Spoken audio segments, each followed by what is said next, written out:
Si os preguntáis si llevo la misma ropa que en el vídeo anterior, porque el día que he decidido grabar ya he grabado todos los vídeos, pues sí, es verdad, y no me he tomado ni la molestia de cambiarme.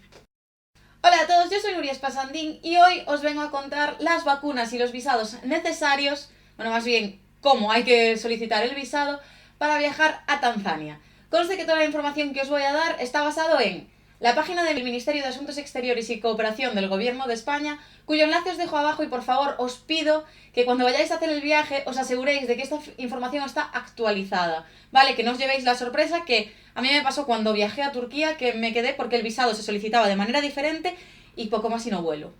Así que aseguraos, por favor, de que está actualizada. El resto de información me la facilitaron en el Centro de Vacunación Internacional, al que os aconsejo que, si decidís ir, finalmente pidáis ahí toda la información respectiva a las vacunas, porque es súper importante que un médico os asesore sobre esto. Y obviamente mi propia experiencia. Voy a empezar por los visados porque es muy fácil lo que hay que hacer. Lo importante es que tengas un pasaporte, obviamente. A este pasaporte tiene que restarle una vigencia mínima de 6 meses, es decir, que vayan a pasar más de 6 meses hasta que caduque y que tenga al menos 3 hojas en blanco. Y el visado, actualmente puedes viajar a Tanzania sin visado y al llegar al aeropuerto o a la frontera terrestre solicitas el visado. Tras cubrir un formulario normal de aduanas, tú cubres el formulario y dices quiero un visado. $50 y tienes el visado. Fin de la historia. No hay mayor problema. Dejando a un lado el asunto de visados, vamos con las vacunas. Las vacunas me parece la parte más complicada de viajar a países como Tanzania, del trópico y con tantos problemas. Primera vacuna que os recomiendo fervientemente daros, porque es una vacuna que os va a servir para siempre y es la única que necesitáis tener un papelito que diga que la tenéis, porque hay muchos países que no os van a dejar entrar si no tenéis esta vacuna, y es la de la fiebre amarilla. Realmente para entrar en Tanzania, a no ser que vengáis de países de riesgo, como era mi caso porque yo hacía escala en Etiopía, no os va a resultar necesaria. Pero hay en algunos países que si llegas de Tanzania te la piden. Así que yo, para curaros de espanto, realmente estar ya vacunados, os aconsejo que os la deis. Se la hay que dar en el centro de vacunación. Ningún centro médico da esta vacuna y hay que pagarla, al menos en Galicia. Son 18 euros, pero te quedas vacunado para toda la vida y tienes tu certificado de vacunación que debes llevar siempre que vayas de viaje, que nunca se os olvide. Y os lo enseñaría, pero en el último viaje no sé dónde guardé mi certificado. Otra importante es la de la hepatitis A y B. La mayoría de personas, especialmente si tenéis mi edad, posiblemente ya estéis vacunada de la B porque viene en el calendario normal de vacunas, pero la A no, así que es importante que os vacunéis de hepatitis A. Y otra de las cosas importantes es cólera. Solo dura 2 años y es para cólera. Hay algunos médicos que no recomendarán que os vacunéis de cólera, porque realmente si vais a un hotel 5 estrellas y si tenéis muchísimo cuidado con el agua y bla no os hace falta. A mí sinceramente en el centro de vacunación, y teniendo en cuenta que yo iba a acampar en medio de la sabana y demás historias, pues me recomendaron que me la diese, me vacuné de cólera, así que una preocupación menos. Y la última vacuna recomendada es la de la fiebre tifoidea. A mayores de esto todo viene la parte más importante. Bueno, no sé si la más importante, pero es muy importante. Y es la prevención.